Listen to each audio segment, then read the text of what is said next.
Hello and welcome to Useful Idiots. I'm your host, Katie Halper, and we have a special guest co-host with us today, none other than Aaron Maté. Welcome, Aaron.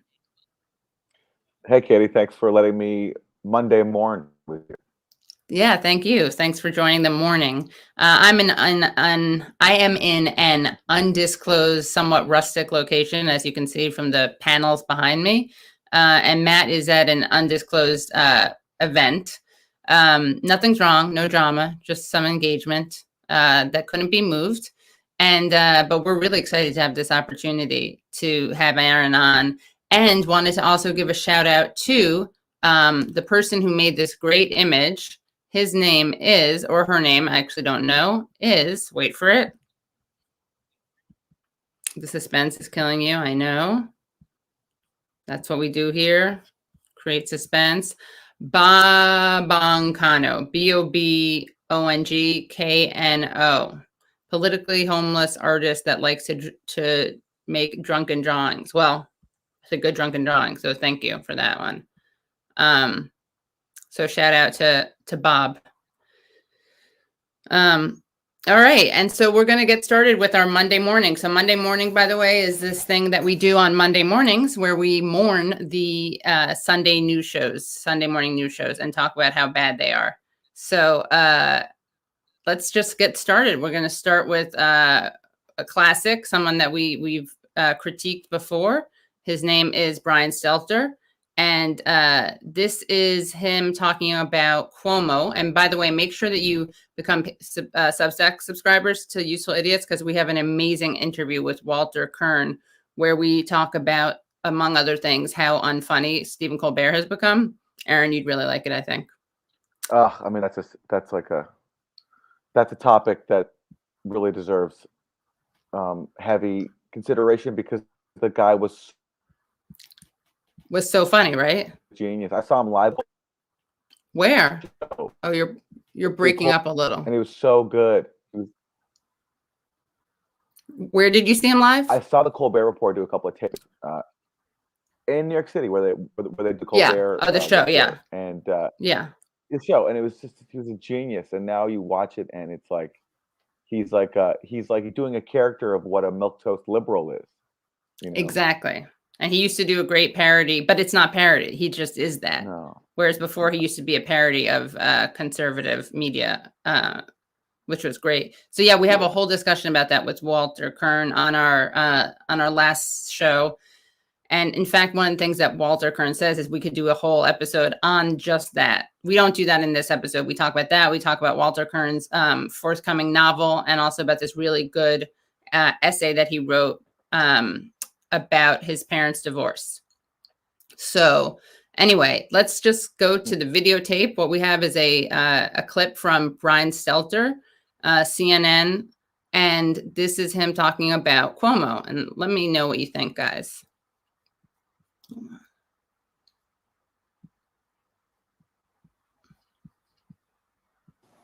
And a brother who just wants to do his job. Just right now, he cannot say it. Why is the screen Chris kind of Cuomo green? has a lot to say, but right now he cannot say it. CNN management has made two things clear to him. One, that he can't talk about his brother, Andrew Cuomo, on TV. And two, that he cannot participate in any more strategy sessions with the governor's aides. So if you're wondering why Chris has remained silent about the scandal, well, that is why. This week, I've been doing reporting on the media angle of this Cuomo story, which has meant talking with staffers here at CNN about Chris Cuomo and his one-of-a-kind situation. TV star in primetime, governor's brother at all times. Now, I like the way he just called him a TV star. Like there's not even the facade of him being a journalist. Yeah, and also, would you call Chris Cuomo a star? Well, okay, that's the other part of it, right? You're right. Yes, is he a star? Is he a TV star? You're right. He's a top tier, world renowned television star. Television star, yeah. That is, but it's for his roles. Term. It is a funny term, right? And it's widely acclaimed for leading role, heartthrob roles. Romantic leads. He's got the whole world watching, still trying to be a good brother. Oh, I know. It's so hard. That's a lot of burden on his shoulder. You know, I know. The poor everyone's guy. watching his every move, and he just wants to be a good brother. Yeah. Can you refresh your screen? Sorry. Refresh your connection. I just want to see if we can get it any better. We want to hear Aaron as well as possible. Thank you. Guys, we really need and if you want to talk shit about us, I'll read your trolling comments if you pay something, if you do a super chat. If not, you just look like an impotent man who has issues with women. For instance, just spitballing. I'm sure that's not true, though. I'm sure you have great relationships with women in your life. By the way, let's see. And Sparky writes, Katie, FYI, Aaron is Canadian. They conspired and cursed the U.S. with canola oil. Love and kisses, Sparky. That's true. Okay, so by the way, again, Taibbi is not here this week. He can't come this week. Someone writes, Katie, when are you going to do a UI bump congressional dish? Have Jennifer Briney on for an episode on Belarus. She's got a scoop. Okay, well, looking into that story. Okay, so back to Cuomo. Let's just be candid with each other. These staffers I'm talking with are my colleagues, of course. And I assured them they could speak anonymously and candidly. What I found is a more complicated story than you might think. This has been a conundrum for CNN that has no perfect answer, no perfect solution. Some think CNN made it worse by letting Chris interview his brother when COVID-19. Yeah, I know. Really? You think he made it worse? That's such a hot take. There's no perfect answer to the... Yeah, there is. Exactly. Yeah, there is a perfect answer. So, and we'll get to that perfect answer. Should a news host be interviewing his politician brother with like fawning questions and joking about their family? And yeah, exactly. As if there isn't a major, and treating him as if he's like a heroic figure saving the country from COVID-19, while really thousands of elderly people die in his state's nursing homes. Like that's the answers. Don't do that. Yeah, I know it's really hard, but after deep consideration and much thought, I think the answer is don't do that. I think that's the perfect answer. Yeah. Not only, as you said, it's the fawning interviews, right? And it's the joking about their mom, who likes them more. It's obviously obviously personalizing and ingratiating the audience to Andrew Cuomo. And as you said, while Andrew Cuomo was covering up the deaths in nursing homes. Like we know covering up. That's not hyperbole. That's not a conspiracy theory. His own staffer said that. So what are you going to do? There's no easy solution, Aaron, for CNN. Ravaging New York. But that was an unprecedented time period. And so is this one. A famous family in the news. A governor who soared to the highest heights last year, now falling to the lowest lows. Self-inflicted wounds. And a brother who just wants to do his job. Just wants to anchor his show. Guys, he just wants to do his job. Just wants to anchor his show. Let the man anchor his show in peace. That's all he wants. The really useful. Yeah. Let the TV star shine. Yeah, and it's kiss his feet every single night. It's also, this is the nice thing about this is it almost makes the incestuous relationship between Chris and Andrew Cuomo look normal because, of course, this is a weird incestuous thing where you have a CNN person covering how a CNN person covers the governor. And he clearly is incredibly sympathetic, as you can tell. He just wants to do his job. All right. But can he? That's the key question. Well, this week, Chris showed that he can. He tuned out the family drama. Okay, guys. And led so there's no question. Can Chris Cuomo do his job without a conflict of interest? Well, guess what? Spoiler alert, he can. Here's why. Here's the evidence. Interviews during Cuomo prime time, all while dealing with what has to be one of the hardest periods of his adult life. Viewers wanted to see him on TV, and let's be honest, this is TV, so that's not a totally irrelevant factor. Chris had the highest rated hour on CNN on Tuesday, on Wednesday, and again on Thursday. And on those shows, Chris made no reference to his brother's troubles, and that is by design. My sources say that management has been clear about its position. He is not covering the governor on TV, period. He is not talking about it at all. Okay. Believe me, I tried. This is so stupid. This is something that Glenn Greenwald pointed out.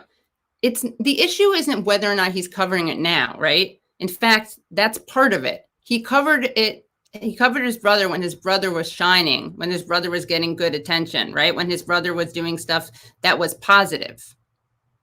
Now he's not covering him because it's negative. That doesn't show any restraint. That's like damage control. And of course, he was taking part in the public relations effort, trying to make his brother look like he was doing something positive. When really you had him, like people were being still denied health care during the pandemic in New York State. You had the nursing home scandal. So he was doing, it was a like family dynasty doing the state television. Right. Newsburg. It was insane. And when Brian says like, viewers they needed to see Chris on TV. The show has to go on. Like, what viewers is he even talking about? Like, have you looked at CNN's ratings recently? Like after Trump, all four of them. Like all 4 CNN viewers are very upset. They need their Chris Cuomo fill. Oh my God.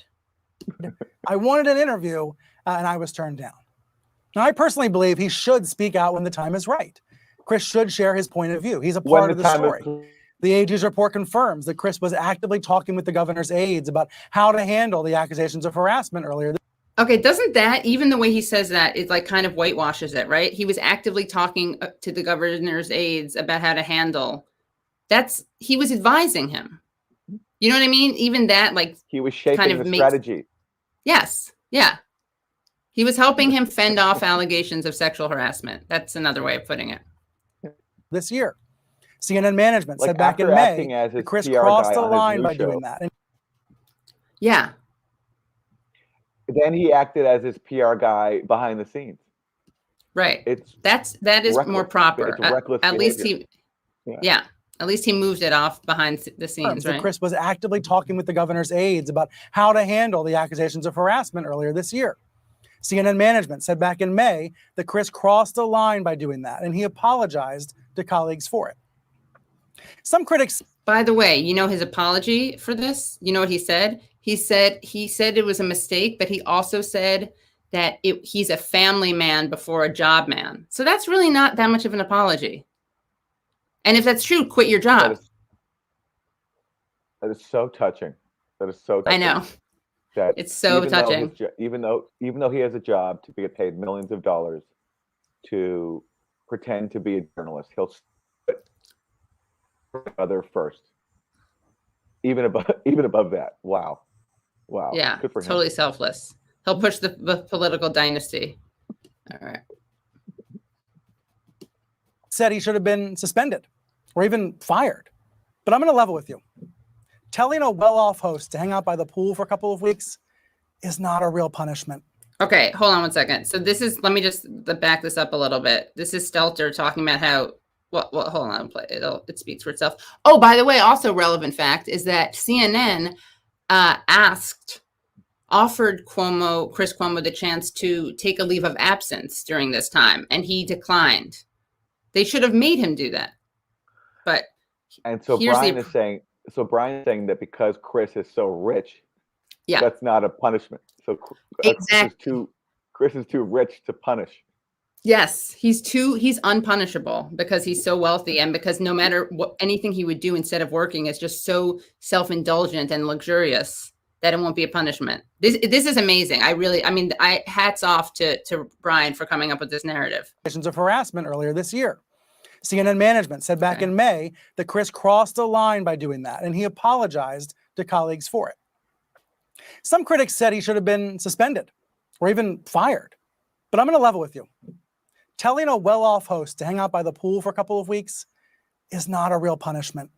It's BS when Fox sends a host off on vacation during a scandal. Scolding a host in public, saying what they did was inappropriate, that is an actual punishment. Okay. Again, I think Chris should be... Was there any public scolding? Did you even know about this? What is he talking about? CNN said it was a mistake and they kept him on. What kind of mistake is that? How grave a mistake is that? I'm going to level with you guys. Issuing a press release. Of the press release. You describe in passing that his viewing his governor brother and heaping praise on him is inappropriate. That's a punishment. And guess what, guys? If you think that taking him off the air and acknowledging that that wasn't journalism is punishment, guess what? He can go hang out by the pool, which means he's having a great time, which means he's not punished. So put him on the air. He's got to stay on TV. Yeah, put him on the air. That's how you punish him, by making him do his job, not letting him hang out at the pool with his yoga instructor wife. You know, he has been documented kind of naked in the background of her Instagram videos. It's not his fault, but yeah. All right.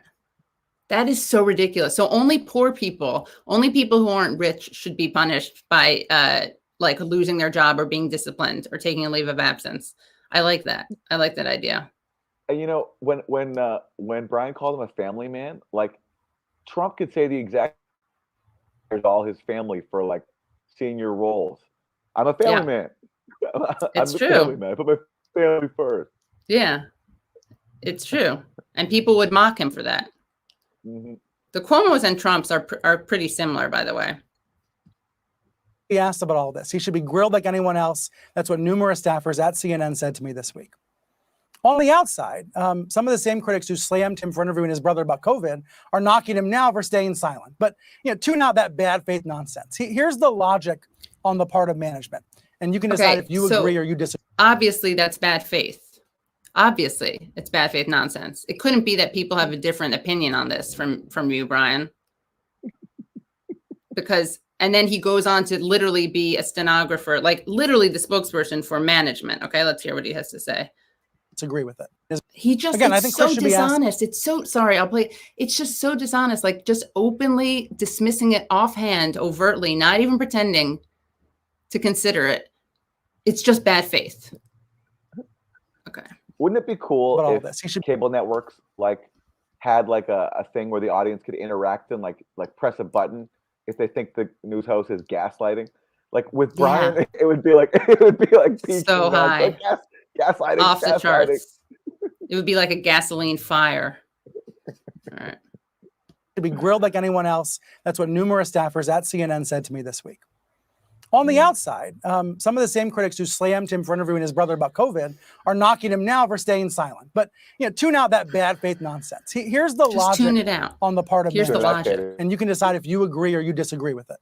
The logic. No, you can't decide if you agree or disagree with it, right? Because I just thought it was bad faith reasoning to disagree with CNN. Which is it, Brian? Pick a narrative. On the part of management is that whatever Chris says about the allegations against his brother will be picked apart. He will be accused of either using his platform to spin for his family, or he'll be accused of betraying his brother. The logic is that he should just stay out of it. He should do the job that the viewers want him to do. Plus, CNN is so much bigger than any one anchor. Okay, that is amazing. So they don't want to do it because it'll be picked apart, Aaron. That is a conflict. That is not journalism. Subjecting yourself to criticism. And look at it. Yeah, and look at it. If Chris Cuomo addresses it, it's going to tear the country apart. Yeah. On one side, half the country is going to be screaming, you sold out your brother. They'll be marching in the streets. How could you? And then there'll be a counter protest. You're just doing it. Oh my God. And can you just imagine the anarchy in the streets? I know. It's actually a public safety issue. That's why they can't have him commenting. It would divide this nation. People would be so enthusiastic on both sides. There would definitely be violence, street violence. So I want to thank CNN for taking this seriously. I cannot believe. Also, Brian speaking about bad faith, I don't know if he doesn't get this or if it's a bad faith argument.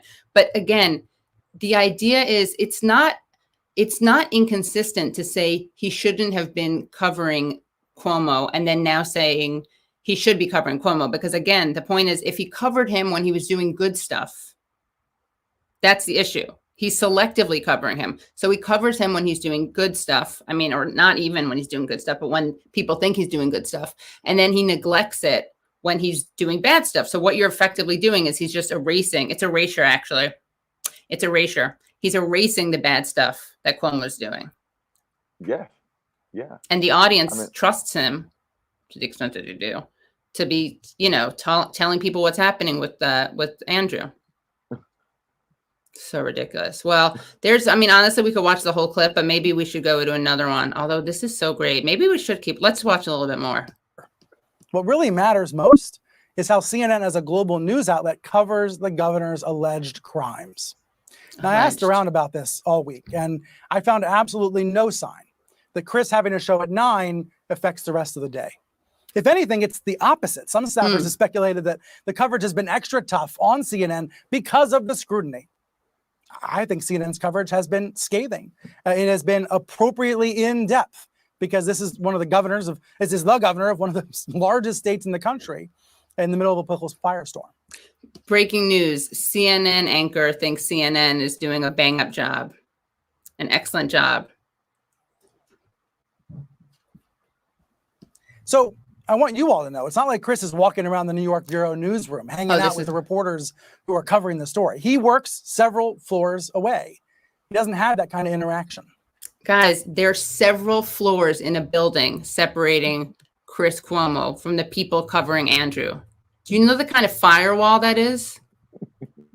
You can't hear. If he yells up and he's like, guys, be nice to my brother. They can't even hear that. Firewall. Oh, Aaron, is there anyone? Wilson, you can actually go in and make Aaron's audio louder. Little tech difficulties. Edit mic settings. I'll do it. Automatically adjust mic volume. Hi, guys. Okay. Aaron, can you say hi again? Hi. How's that? Is that better? Is it more balanced?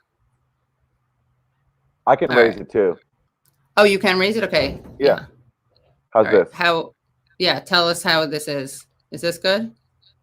Is this okay? How's this? It sounds good to me. You guys, what do you guys think? I'll keep counting to 10. People who are talking ish in the chat, again, just like put your money where your mouth is. You just look like a bunch of like curmudgeonly kvetches. All right, little more. Aaron, just keep counting to 10. What we really need is a better. 1, 2, 3, 4. Okay. 5, 6, 7, 8, 9. Now I just want to give a shout out to Laura Powers, by the way. Laura Powers, this is the kind of analysis we need from our audience. Great to focus on the story. While the brothers are a new level of preferences for making the gov look good, CNN is a force for advancing imperialism. That's the kind of feedback that we like here. Critical thinking. None of this curmudgeonly kvetching. Jesus Christ. Sorry. I should ignore these. Well, I am ignoring them. I'm just passive aggressively, obviously acknowledging that there's stuff going on. Okay. All right. And I'm all about scolding the audience, by the way. And if you can't take it and you have to leave, then sorry about your manhood. I love doing that. Okay. But again, Katie, look, we're in the minority of the country that doesn't tune in every night to watch Chris Cuomo and doesn't hang on to his every word. And so people are understandably, going to defend this national hero. What we're doing is pushing against the grain because viewers want Chris Cuomo. Right. Aaron, I almost feel like we don't live full lives. No. Because we don't follow Chris. Do you think our lives would go like from a 7 to a 10 or 11? I mean, yes. Yes. I mean, yes. If we could watch him every night. I'm on level with you. Yes. Still, there is an optics problem. And that's why I'm dedicating so much time to this here on the show. This entire story looks awkward for CNN. As one staffer said to me, the lines are just too blurred when it comes to Chris. Some colleagues are ticked off at him. Lots of CNNers also expressed support for him. Oh, okay. And respect for his anchoring skills. And very good anchorman differences skills. of opinion in a newsroom are a good thing. It is a good Both sides, thing. Katie. People have different opinions and they're talking about it. You definitely want to have conflicts of interest that divide the newsroom. The Society of Professional Journalists Code of Ethics instructs journalists to avoid conflicts of interest, real or perceived, and to disclose unavoidable conflicts. Clearly, family is unavoidable. Oh, yeah. Everyone knows it. In this case, the conflict is disclosed right in the show's name, Cuomo Primetime. So that's not really the issue. The issue is whether Chris can continue to do his job. No one thinks he's like covering up the fact that it's his brother. Thanks, Brian, for clarifying that. Actually, they're not keeping it secret. It's in the very name of the show. Oh my God. Anyway. So when he gives a fawning interview to his brother, there's no conflict of interest because you're tuning into the show with the family name. Exactly, because you know it's one brother interviewing another, and clearly that makes you totally immune to any fawning that happens here. Jesus, that's so crazy.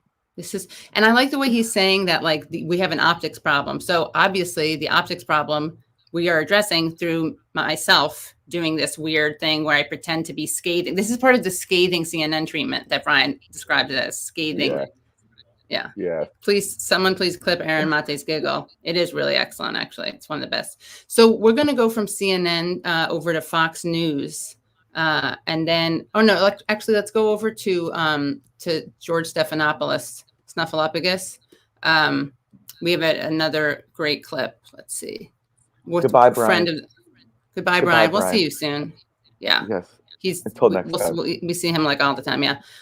Here's another great Trump show. had a victory Can you guys hear this? Primary race, but on the Democratic side in that Cleveland race, one more time the Okay, this is obviously a reference to Nina Turner's race. Okay. mainstream Democrat defeated the progressive Democrat. Donald Trump weighed in on the Democratic primary, too. There was a lot of Trump Republican money in Ohio. You know, I'm from Ohio. I've been a leader in the state, an elected leader in the state. I was on the ground here. As soon as you hit Cleveland and Akron, those ads that were coming from dark money, from Trump Republicans like Kraft and others, really made the difference here. But at the end of the day, what progressives are celebrating is that we won black, white, brown, working class people. We won Cleveland and Akron. We won the district where the opponent, Shontel Brown, her own neighbors voted against her. What ended up happening was in the suburbs that are mostly wealthy and mostly white, those ads worked. And the turnout should be the story, because the turnout was less than 20% in an area where Ohio needs to be blue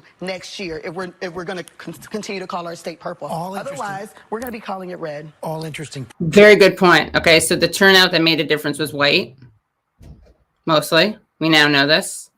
In fact, we got to do a deep dive into this issue, because there's a lot of obviously debate over what caused Nina Turner to lose.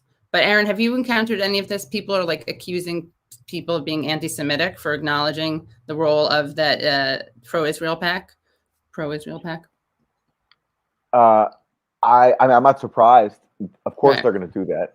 You know, this is a country that hyperventilated for 4 years about supposed Russian interference in the form of social media bots and some stolen emails. Right. And now you have a, like dark money, like shady groups like Democratic Majority for Israel, funded by oligarchs, coming in to defeat Nina Turner because she recognizes Palestinians as human beings. And her opponent, Shontel Brown, is like, expressing solidarity with Israel as it bombs Gaza. And you're not supposed to bring that up. I mean, it's just ridiculous. What's funny is, working. You don't see even Bernie Sanders bringing up the pro-Israel spending on this race. True, everyone just gets sufficiently intimidated. Yeah, it always works on Democrats and Republicans, obviously, but different points. But the elections, if you look at the pattern, Rahm Emanuel, moderate. I love that expression. That transition. If you look at the pattern, Rahm Emanuel, moderate Democrats, I wonder what he's going to say next. George, winning time and time again. Yeah. One thing that I do before Look at him trying not to smile. He's such a demonic force. I don't want to leave this without saying it in infrastructure. In the primary, many Democrats made fun of Joe Biden when he said we can do bipartisanship. In the general election, they said he could do it. This is a major win to show that the institution of bipartisanship and that comedy that working together can happen. Now to the election. What I call the heart and soul of the Democratic Party has gone 5 for 5. And I do think when political pundits, all of us can just say that somehow the progressives are the base. The fact is, in the Republican Party, Trump is the base of that party. That was proven in Ohio. Among Democrats, when you go 5 for 5 or you go 0 for 5, the fact is, the Democratic establishment, the moderates who say, let's work together, try to figure this out, that is the heart and soul of the party. That is true about Joe. Okay. Can I just say, if Rahm Emanuel calls you the heart and soul of anything, you're doing it wrong. The guy doesn't have either one. Doesn't have a heart, doesn't have a soul. So his heart dar and his soul dar are totally off. So he just basically unwittingly endorsed progressives. Biden win the primary. That's true about what happened here in New York City, a mayoral race. It's across the board true. And I think some of the elections 3-4 years ago, where a lot of people say the progressives, I think those were actually more generational than they were ideological primaries. Wait, so when the progressives win, it's generational, not ideological. But when moderates win, it's ideological. It doesn't make any sense. Yeah. Wow, I like that. It's probably more because the Democratic base is. Okay, so that's all. I mean, I think that speaks for itself, right? I mean, Rahm Emanuel can't hide his glee at Nina Turner losing. He's so happy. He's so happy, yeah. And so is George Snuffleupagus, obviously. I know. And remember, by the way, George Snuffleupagus laughed in Keith Ellison's face when he said that Trump was going to win the Republican primary. Snuffleupagus and Maggie Haberman together. Yeah. So, and of course, he covered up the police killing of Laquan McDonald. I mean, this guy should be ashamed of showing his face in public. But no, he also put a dead fish on someone's doorstep. Do you know about that? No. Oh. Yeah, he's like a parody of evil. Yeah. Wow. Okay. So now let's go to the other side of the aisle. We're going to go to Fox News. All right. Which one? Where's that? Okay, here we go. New calls for mask mandates in schools as the more contagious Delta variant causes a spike in COVID among children.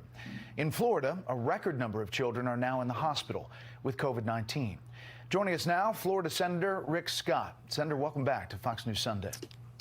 Good morning, Brett. Senator, we want to talk about COVID in just a bit. Okay, not to be superficial, but I would never ask this guy about anything health related. He looks like death. He looks like absolute death. And this is like a color corrected version of him.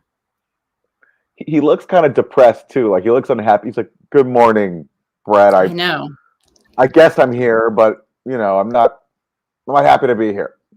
Well, I'm having an outer body experience. I'm finding a happy place. Yeah. But I want to get to this bipartisan infrastructure deal. It's being worked on Capitol Hill. Do you think it can pass? Should it pass? A number of your Republican colleagues have been working to try to get it across the finish line. Sure. First, Brett, I just want to bring up Coach Bobby Bowden, who just passed away this morning, a legend in Florida, won 2 national championships, and my heart goes out to his family. You know, with regard to the infrastructure, I like infrastructure. I spent $85 billion in my 8 years as governor on roads, bridges, airports, and seaports. But at the same time, I cut taxes and fees 100 times, and it paid off a third of the state debt. We've got to start doing things responsibly. Less than half of this bill has anything to do with roads, bridges, airports, and seaports. And we were promised all along that this thing would be fully paid for. We would not run any deficits. And the Congressional Budget Office came out and said, no, it's going to run over $250 billion. $250 billion. One bill will have $250 billion in deficits. And by the way, Nancy Pelosi has said all along, she will not allow this bill to go through the House unless they get their $5.5 trillion reckless tax and spending bill done at the same time. So let's remember, if you help get this done, you're helping get the $5.5 trillion bill done. As you've talked about as governor, you talked a lot about infrastructure, numerous campaigns, you did the same.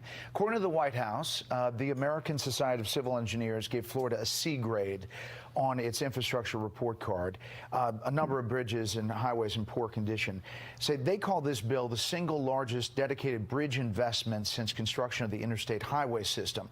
They've got Florida specifically receiving $13.1 billion in federal aid highway apportion program, $240 million for bridge replacement, and it goes on the dollar figures for Florida alone. So the question is, by opposing this bill that has been worked on, as I mentioned, by a number of your Republican colleagues, are you preventing Florida from getting some of the federal money to deal with these big problems? It's actually surprisingly critical. this interview. Adversarial. Oh, I'm all for infrastructure. I'm all for roads, bridges, airports. Didn't he and just seaports. say Let's do that? Let's just do That's what we his, just like, talked about. sound Roads, bite. bridges, airports, and seaports, and let's do it in a fiscally responsible manner. Let's don't go borrow more money, because let's look at what's happened with inflation. Gas prices are up $1 in a year. Food prices are up. What's it caused by? Government spending that's not paid for. That's what's going on. And by the way, you know, everybody wants to talk about how they want to spend money. No one wants to be honest with the American public. They're raising your taxes. They're raising taxes on Americans. The middle class is going to pay for this. So they want to talk about, oh, yeah, we want to go spend all this money. Here's the candy over here. But now that you have to pay for all that, we don't want to talk about that. And so we were promised this would be paid for. So let's do two things. Let's have real infrastructure. Bridges, Let's seaports, live within our roads. means. Quit running up the debt. We have almost $30 trillion worth of debt. And Who by cares the way, about we debt? passed a debt ceiling. Who where cares? we have to have a vote to raise the debt ceiling. They can't spend this money because they're going to borrow more money. Who so cares? let's be honest with the American public. Spend money on roads, bridges, airports, and seaports. Do What it is that? Is that responsibly like I a did when I was is governor. that like a tick he Senator, has? you're talking a lot Roads, bridges, airports, and seaports. about the deficit and debt. Roads, A number bridges, of airports, Republicans seaports. Roads, bridges, airports, seaports.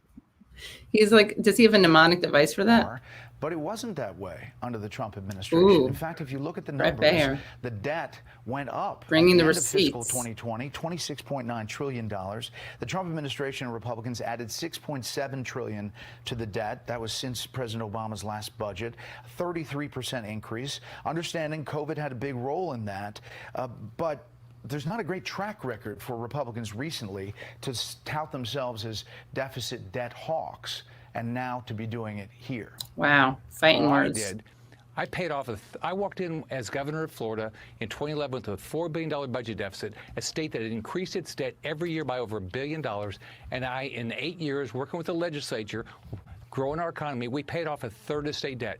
Since I've been up here, I've been talking about the debt, how excessive debt, excessive spending causes your family and the poorest families scary. the most money. Okay, that's just a lie. It's causing Lie. ridiculous Well, you're inflation kind of right a lone now. voice, aren't you? Or one of them. Oh, no. We had a caucus meeting where we said we're not going to raise the debt ceiling without, all Republican senators said, we will not raise the debt ceiling without structural change. But my point is Structural change. It's like a Kamala Harris line about Guatemala. I've been up here 2 years, Brett. I am working my tail off. I'm fed up with a government that can't live within their means. Every family in this country has got to figure out how to live within their means. I grew up in a very poor family. My mom had to figure out how to put food on the table without borrowing money. There was nobody that's just going to go throw money at her. So we all have to do it in our personal lives. I hate this argument so much. Mm-hmm. My mom had to suffer, but made it. So I would like everyone else to suffer. But also, who cares about your own life? Unless you're using that to like be empathetic. You're just being a total It's prick. pretty. It's what? It's pretty childish. My mom couldn't I borrow money. I know. mean, if he's even telling I the truth, know. who knows? Right. My mom, so you can't borrow money either. I know, and it just lends itself to yo mama Yeah. jokes also. I know about that. Your mom told me. She told me last night. Sorry, I'm like 5 years. But you know, what's gotten into Brett Baer? Why is he I giving? know. What good is pushback? happening? I Yeah. don't know. Maybe he's watching Aaron's show, The Pushback, which I didn't mention Pushback. at the Gray Zone. Or maybe We he have sees to like do- a huge lane where everybody else in the media has become such a like unabashed partisan hack. Like they're not Right. even hiding it. So maybe he sees a lane for himself. It's a good one to take. Yeah, he's gonna make a name for himself. I like that. That's a good idea for him. Okay. Do it as government. You can do it.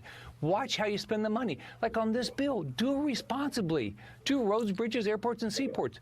Oh my God, we have to play a drinking game with this, but we would be so trashed by now. Every time he says roads, bridges, airports, and seaports.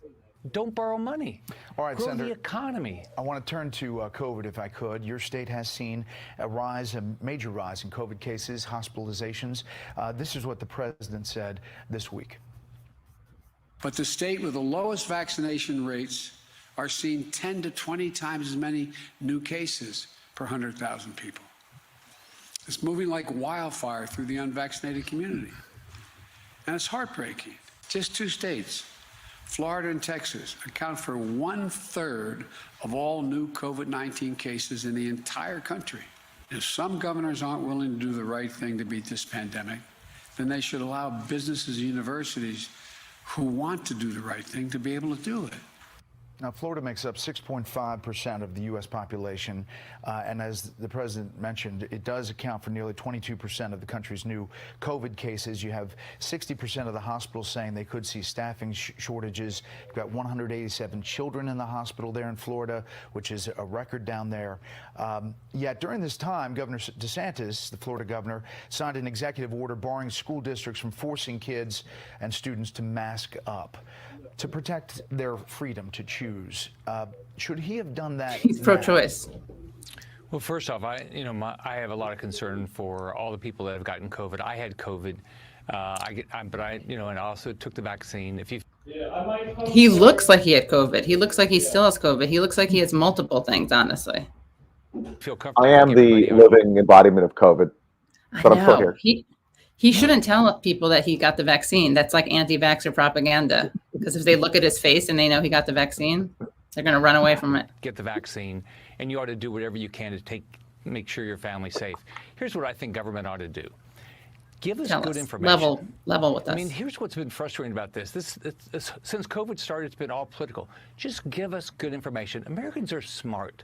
They'll make good decisions for their families. And we can't go back to fear. Fear that kills jobs, fear that shuts down schools, fears that slows everything down because it hurts. Fear that makes people do things that are responsible so that they don't die. It hurts all families. Here's what I believe we ought to do. At every level of government, let's be honest. If you feel comfortable, get the vaccine. If you don't, figure out how you're going to keep yourself safe. I mean, that's what Did you hear what he just said? Get the vaccine, but if you don't want to, just figure out how you're going to keep yourself safe. What's the secret? What's the secret, Rick? Because obviously you've found it, judging from your pallor. Believe we ought to be doing, and I'm gonna do everything I can to tell people, that I've been comfortable with the vaccine. I had COVID. I don't want anybody to get COVID. Okay, so he can't say what the way to keep yourself safe is. That's not a vaccine. So all he does is repeat. He's like trying to weaponize having COVID. It's like COVID identity politics. He's just trying to hide behind the fact that he had it. And he even stumbles. Do you think former President Trump and other senior Republicans are doing enough talking about vaccinations and the need for the population to get that to keep people safe? Well, he got the vaccine. I mean, I've done everything I can to try to make sure people are comfortable getting the vaccine. I think that's what every How do you make them Republican I know comfortable? is trying to make sure people get good information and just tell people, if you feel comfortable, get the vaccine. I mean, I talked to a good friend this week that got sick because he didn't get vaccine, and my heart goes out to him and his family. I hope no one else gets sick. It's I've been blessed. I've got grandkids. I don't want any of them to get sick. So be careful. But let people make their choices. This is not a country where we need people telling us what to do. I love my mom. I hate her telling me what to do. Okay. Good information. All right. I'll make a good Dude, decision. you need to work out your mom issues. Yeah, seriously, right? I'm sorry that because your mom suffered and because you don't like having your mom nagging you, you want us to have a free market craven society where people are left to die and fend from themselves. Despite the fact that we have a very modern society that could obviously take care of everyone. But yeah, a lot of lives rest on the relationship between Rick Scott and his mother. And his mom. So I feel like consequential mother-son relationship. Maybe we should raise money to stage an intervention, get them into family therapy or something, because it'll save lives. Yes.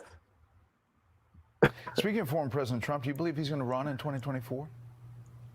I don't know. I mean, who knows? There's a long list of people that are talking about running in 24. So we'll see. He's raised a lot of money. I know that. Are you one of those on the list? I'm not planning to run. I'm the chairman of the National Republican Central Committee right now, working to make sure we get a majority of Republicans back in the Senate so we can start acting fiscally responsible and do the right things for Americans. Is the former President Trump the leader of your party? I think the voters are the leaders. Here's what's interesting. I ran as as an outsider in 2010, and everybody endorsed my opponent, every Republican in the country, and they all said, oh, he that all the leaders had chosen him as the heir apparent, and he was the leader of the Republican Party of Florida at the time. I was able to win because I went and I told people what I thought they wanted somebody to do. That's who's going to win. In the next election, the 22 election, 24 election, is who's got the right message and right background for that time, and that's who's going to be. But the voters are the leader of the party. Well, last thing, you said you are the head of the NRSC. The former president is taking credit for your fundraising. He put out a statement saying that by using his name and likeness, that along with other Republican groups, the National Republican Senatorial Committee raised $51.2 million. He said because of Trump, and the Republican Party is unified behind Trump, and the Patriots continue to fuel this movement. So do you give the former president the credit for that fundraising, and is the party unified behind former President Trump? Well, first off, there's lots of fathers of success. And, what? Okay, more family stuff. Lots of fathers of success and failures and orphan. He can't go like 5 minutes without referring to his family. Done a really good job. There's a lot of people. The president has been helpful, but there's a lot of people that have been helpful. And if you look at Republicans across the country, we're raising money because people are fed up with the Biden agenda. They know it's not good for their families. They don't want open borders, closed schools. They don't want all this inflation. They would like somebody that would stand up to help the Cuban people. So that's why. I mean, that's why we're going to have a great win in 22, and that's why we're raising money. Senator Scott, we appreciate your time. Thanks for talking to us. Thanks. All right. So, I mean, I don't even know what to say about him, except he is Dr. Death. And I have an interesting story about him, by the way. William Gray in the chat made a good comment about what Scott just said also, where he talked about, he's like talking about running and what he did. William Gray says he almost said, quote, because I told people what they wanted to hear. That's what he was saying. Yeah. He's like, when I ran and I told. Sorry, guys, about the texting. Because I ran because when I ran, I won because I lied. Right. I told people what they wanted to hear. Yeah.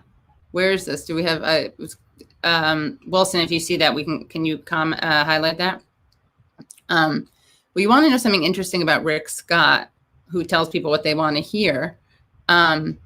He has a pretty bad track record when it comes to his tenure at Columbia HCA, which is a healthcare.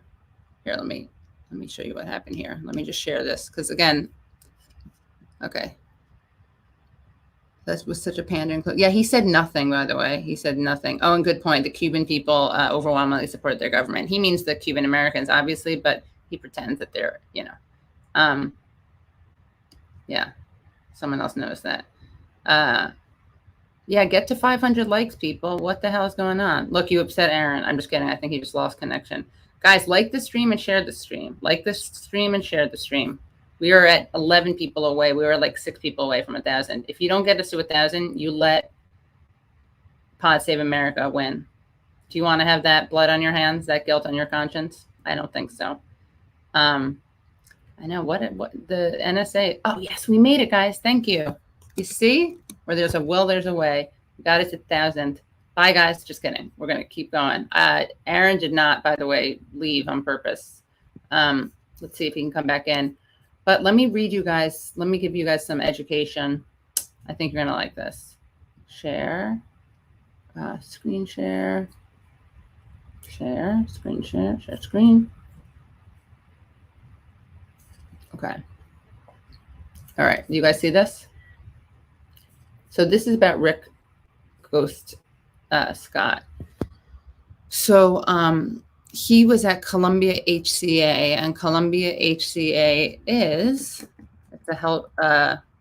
it's a hospital corporation. Okay. And it merged with another corporation. Well, he co-founded Columbia Hospital Corporation. Then it merged with another corporation, became Columbia HCA, and that became the nation's largest private for-profit healthcare company. So he was pressured to resign in '97. And apparently during his tenure as chief executive, the company defrauded Medicare, Medicaid, and other federal programs. And the Department of Justice actually fined the company. And at that time, it was the largest healthcare fraud settlement in U.S. history. But of course, he didn't get into any trouble. Instead, he just became a venture capitalist and then launched in 2009 Conservatives for Patients' Rights, which I don't need to tell you is probably not very focused on patients' rights. So let's go back to this document, this PolitiFact. Okay, so we'll recap some of our early discussion of the investigation and finds. Scott started what was First Columbia in 1987, purchasing 2 El Paso, Texas hospitals. Over the next decade, he would add hundreds of hospitals, surgery centers, and home health locations. In 1994, Scott's Columbia purchased Tennessee headquarters HCA and its 100 hospitals and merged the companies. In 1997, federal agents went public with an investigation into the company, first seizing records from 4 El Paso area hospitals and then expanding across the country. The investigation focused on whether Columbia HCA had committed Medicare and Medicaid fraud. Scott resigned as CEO in July 1997, less than 4 months after the inquiry became public. Company executives said had Scott remained CEO, the entire chain could have been in jeopardy. During his 2010 race, the Miami Herald reported that Scott had said he would have immediately stopped his company from committing fraud if only, quote, somebody told me something was wrong, end quote. But there were such warnings in the company's annual public reports to stockholders, which Scott had to sign as president and CEO. Scott wanted to fight the accusations, but the corporate board of the publicly traded company wanted to settle. In December 2000, the U.S. Justice Department announced that Columbia HCA agreed to pay $840 million in criminal fines, civil damages, and penalties. Among the revelations from the 2000 settlement, Columbia billed Medicare, Medicaid, and other federal programs for tests that were not necessary or had not been ordered by physicians. And this is the guy who wants to talk about anything ever. Why again, he and Rahm Emanuel should be living together in a basement. They should be sharing one room. Oh my God. Anyway. So he's a putz. I would say Brian Stelter's thing was the worst. Yeah, that's actually, which do you think of all of these was the worst? Well, Brian Stelter for me wins every time. The guy is just so disingenuous and so obnoxious about it, and it's like he knows that we know that he's lying to us, but he's still like he's like look at me, I'm lying to you, but I don't care. I can justify anything I want to, and you can't stop me. It's like he's taunting us. He did it all throughout Russiagate. There was like one of my favorite Brian Stelter segments was after CNN screwed up some big Russiagate story for like the millionth time.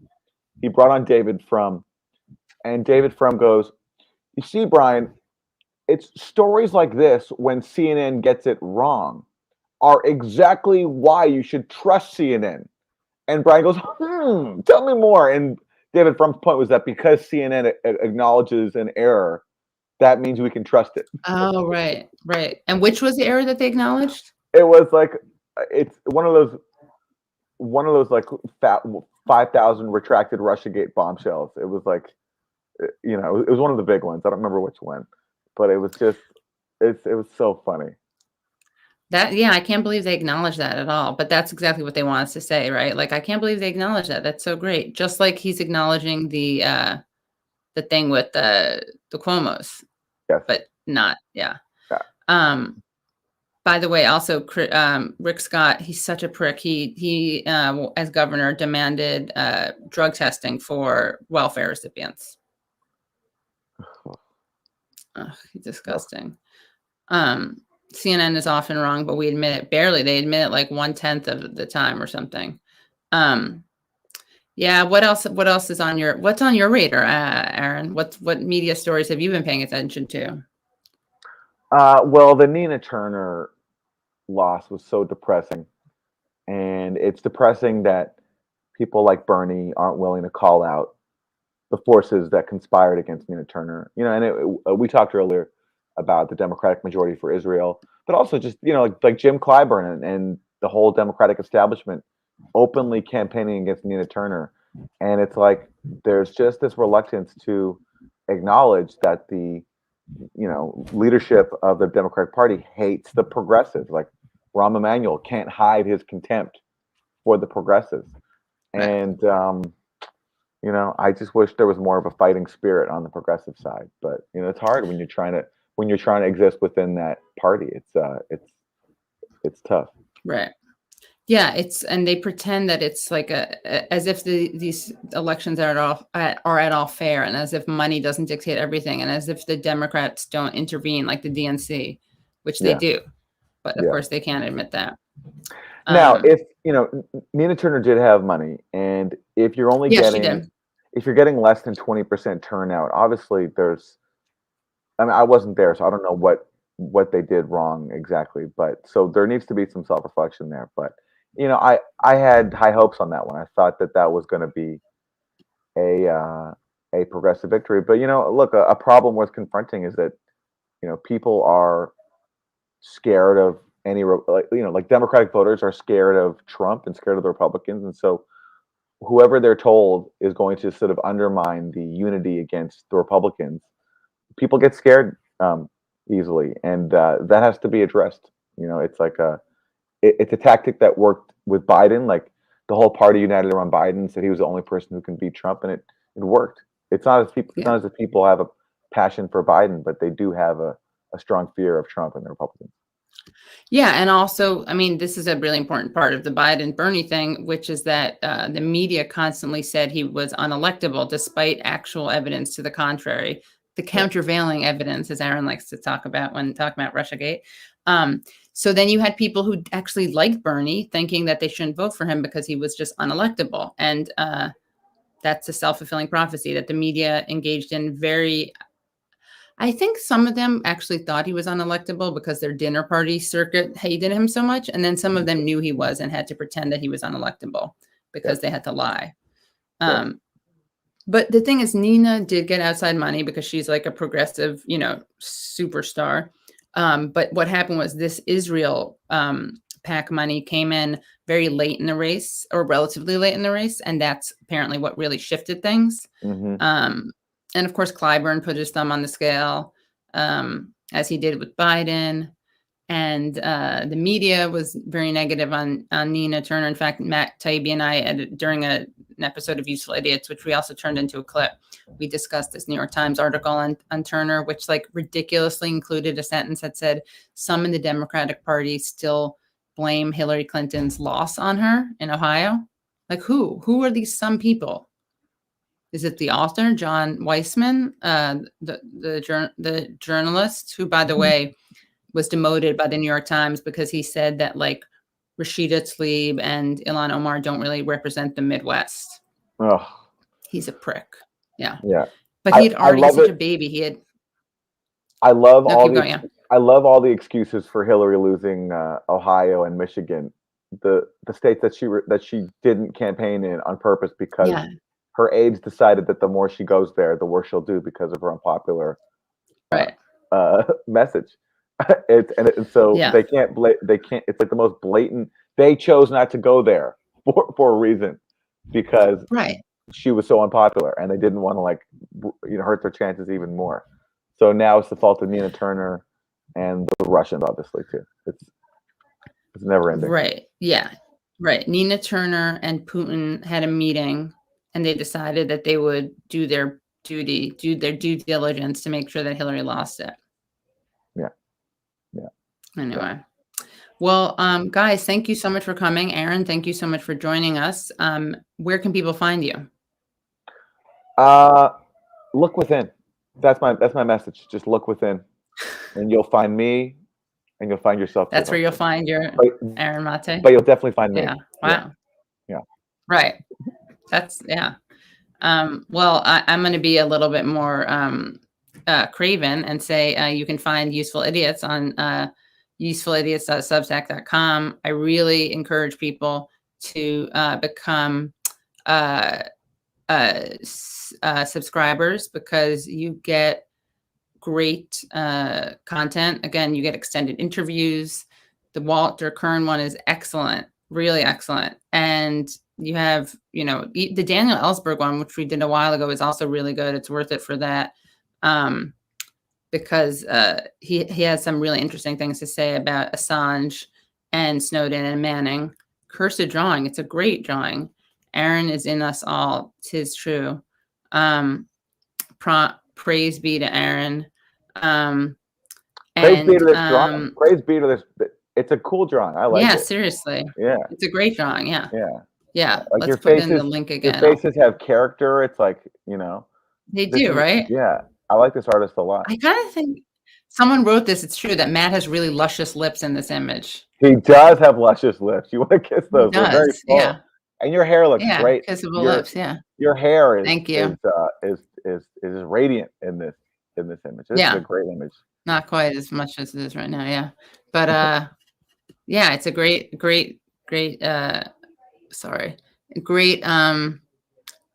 bald in this picture. What are you talking about? I'm bald? Oh, haha, that's funny. Okay, I get it. This is funny. Oh, wait, that's not what. Oh, you can't see. Oh, yeah, you can see the lips, right? How can you not see the lips? Those are just. Yeah, in this comment, though. Sorry, I meant, yeah. Oh, okay. Yeah. Oh. Yeah. Matt gave him those injections. Someone asked for an email address. Let's see. I have to set one up, but you can go to my katiehelper.com has a contact thing that you can do. I think you have to go to speaker or something to get my contact. I don't know why. I got to rehaul that. But look, I'll say this: if you want anyone's contact, it's on the internet. You can find anyone's phone number. Just do it. Address. Oh yeah, yeah. People find my. Yeah, I shouldn't say that, but anyway, it's I'm just saying it's so easy to find anyone these days, and that's kind of scary. Yeah. Well, you can. My next stream is definitely going to be on Thursday, if not before that. Someone asked that, so yeah. Well, I'm going to say you can find Aaron on. I don't know why he's being so shy on YouTube at the Gray Zone. You can find his show Pushback, and yes, not that Matt is replaceable, and not that Aaron is a replacer, but Matt could not join us today, and so Aaron stepped up to the plate, and we are so grateful. And we will see you guys. Make sure you go to usefulidiots.substack.com. Thank you, Matt Wilson, and thanks, Matt, for the crossword puzzle this week. And we will see you next Monday at Monday morning. Bye. Bye, everyone.